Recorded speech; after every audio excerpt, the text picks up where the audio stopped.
Hello guys, कैसे हो आप सभी। और यूपीएससी प्रिपरेशन करने वाले तुम लोग खास करके कैसी चल रही है तैयारी। शुरू किया कि पढ़ना कि नहीं किया अभी तक। भाई नहीं किया तो फटाफट से कर दो, ठीक है। जैसा कि वापस आते हैं हमारे शॉर्ट्स पे, तो मैंने लास्ट वीडियो में ये बताया था कि तुम अपनी तैयारी यूपीएससी की हिस्ट्री से तैयारी करनी स्टार्ट करो, और फिर हिस्ट्री के ऊपर ज्योग्राफी को कनेक्ट करके उसके पैरेलल में थोड़ी थोड़ी चला के बिल्ड करो, और उसके ऊपर इकोनॉमिक्स और पॉलिटी बिल्ड करो। तो तुम्हारा ये काम अगर अप्रैल तक भी हो गया तो तुम्हारा मोटा मोटा लेयर 1 कंप्लीट हो जाएगा। उसके पैरेलल में थोड़े से आधा घंटा 1 घंटा करंट अफेयर करने के लिए, और थोड़ा सा आजकल चैट जीपीटी एआई चल रहा है भाई यार, यूज़ करो सारी चीज़ों का, ठीक है। जो भी थोड़ा बहुत पढ़ रहे हो, जो भी थोड़ा थोड़ा करके पढ़ रहे हो, उसके नोट्स को थोड़ा बहुत एआई वाई के साथ शेयर करो, थोड़ा उस पर इंसाइट्स करो, तुम्हारी वहीं के वहीं रिविजन हो जाएगी, ठीक है।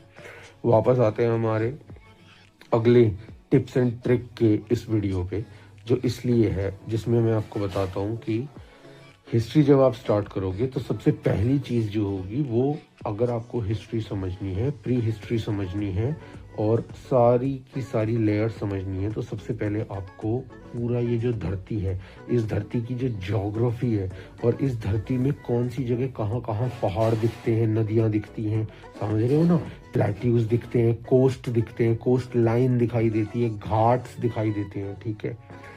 इंडस, गंगा, ब्रह्मपुत्रा, यमुना, नर्मदा, तापी, माही, ठीक है, कृष्णा, तुंगभद्रा, गोदावरी, कावेरी, बहुत सारी नदियाँ, बहुत सारे घाट्स हैं, बहुत सारी रेंजेस हैं, विंध्या, सतपुरा, बहुत कुछ है ईस्ट में, वेस्ट में, नॉर्थ में, साउथ में, ठीक है। जब हिस्ट्री समझने पे जाओगे तो सबसे पहले तुम्हें अगर बेसिक मोटा मोटा दीन दुनिया की ज्योग्राफी पता होगी तो तुम अच्छे से फिर किसी भी पर्टिकुलर लैंड मास, किसी भी पर्टिकुलर धरती के गोले के हिस्ट्री को ढंग से समझने में बहुत आसानी से रिलेट कर पाओगे। That's the first and the foremost thing.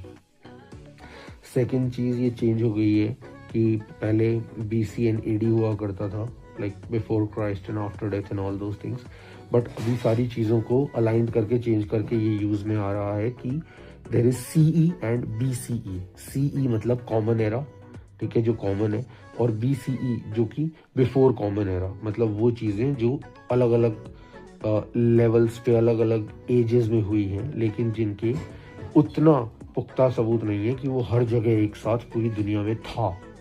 जिसमें आपकी स्टोन एज आ जाएगी, मिडिल एज आ जाएगी, न्यू स्टोन एज आ जाएगी।